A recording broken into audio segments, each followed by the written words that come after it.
Recently on the channel, I made a Retro Rippers video about Frankie Hill, and I mentioned that I reached out to him, but he didn't answer. Well, he did finally get back to me, and I asked him some interview questions and updates, so I wanted to share all that with you. Let's get started.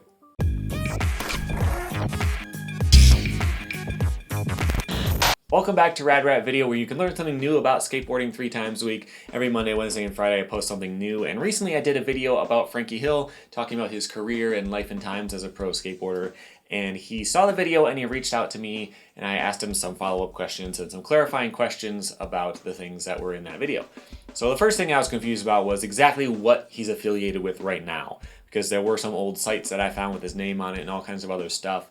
I wasn't exactly sure. So here's the actual story. You can go to either hillskateboards.com or skatehoarding.com. They both go to the same site.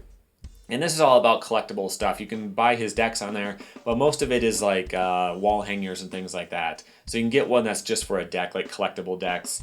You can get one that you just hang your board on with the trucks and everything, just like hang it up to keep it out of the way. And I would love to get some of that kind of stuff. As you can see, my backdrop has basically nothing to do with skateboarding. It's just the only place in my apartment where I can stand 4 feet away from the camera, because there's not another wall right there. If I ever move and I get to rebuild an actual backdrop for videos on purpose, I'll probably get some of these and hang up some boards. But as of now, I don't exactly have the wall space, as you can see. But anyway, that's kind of cool. If you are interested in any of that stuff, it has to be from there. I showed an old site, an old Hill skateboard site. He says that should have been taken down, but it never was. So if you are interested in that, that's the only way to go. He's also affiliated with Powell again. As I mentioned, he is on their Legends team, so he's got a deck coming out, or a deck out with them as well. So I had some follow-up questions about the video, things that I thought would be kind of interesting. The first was about the biggest kickflip he had seen before filming for propaganda.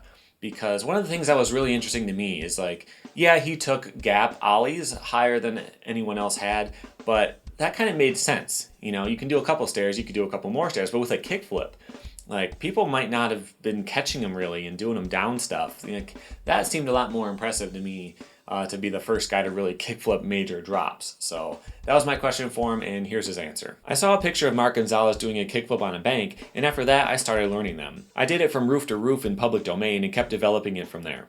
I looked around for that Gons picture and I wasn't able to find it, but it is pretty cool. You see someone do a kickflip on a bank and decide to take that out to gaps and drops and everything.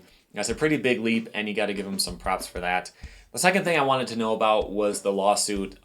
If you forgot exactly what happened in the video, he got hurt really bad and he got a settlement from the workers' comp fund in his state, but people thought he sued Powell, and they were really upset about it. Gave him a pretty bad name in the industry. So I asked him, what do you think would have changed if people had known the truth? Yes, I believe things would have been different. I wouldn't have received so much bad press. I already had a blown knee, and punching me when I was down was a real wake-up call for me. It is finally good to see the truth come out regarding the workers' comp facts.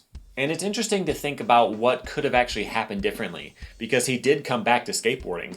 But if skateboarders welcomed him back with open arms, then maybe things would have been different. Maybe he would have joined a bigger team, and who knows what would have happened. But it is interesting to consider how much damage a stupid rumor can have. My next question was about what it's like to be a pro skateboarder in high school. It was interesting. In my junior year, I was beat up almost daily by the jocks at school. I guess it was because I was little and they saw me as weak, but by the middle of my senior year, the bullies were wearing airwalks. Let's just say they were in my corner after the movie Hook came out and I went pro. That fame at a young age was the moment being a punk, heavy metaler, and freak became cool. I'm very happy I got to see the attitude change firsthand because of my fame in skateboarding. That is really interesting because it's so much different from what my experience was like. Back when I was in high school in the early 2000s, it wasn't super popular to be a skateboarder. You know, that wasn't the path to being the coolest kid in school or anything, but it wouldn't get you beat up either. And I imagine, like, if anyone in school was a pro skateboarder, or they had a major sponsor at least, like, that would have been awesome. That person would have gotten a ton of respect from everybody. You wouldn't see them getting beat up for being a skateboarder. So it's crazy to see how different things were back at the time. And I did forget to mention Hook in my original video. He's one of the stunt skateboarders in that movie. I was afraid to show a clip of it, but here it is. There's only a little bit of skateboarding in there, but it is cool that he was able to do that.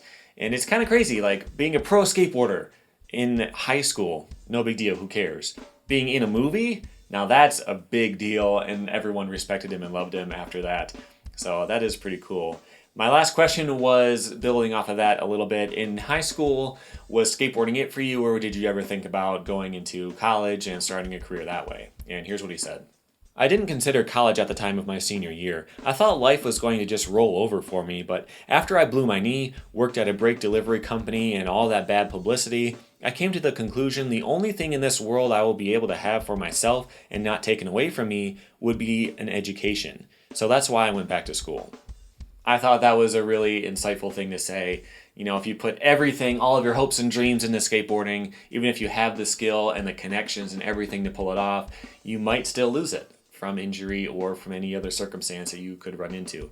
So having a backup plan, having some education, having some training, having something else going on is always a great idea. So I want to thank Frankie for being willing to be a part of this video and for getting back to me and for answering all my questions. But until next time, here's some more videos you might want to check out. Make sure you subscribe by tapping my logo on screen and stay tuned for more Retro Rippers videos coming up soon. Thanks for watching.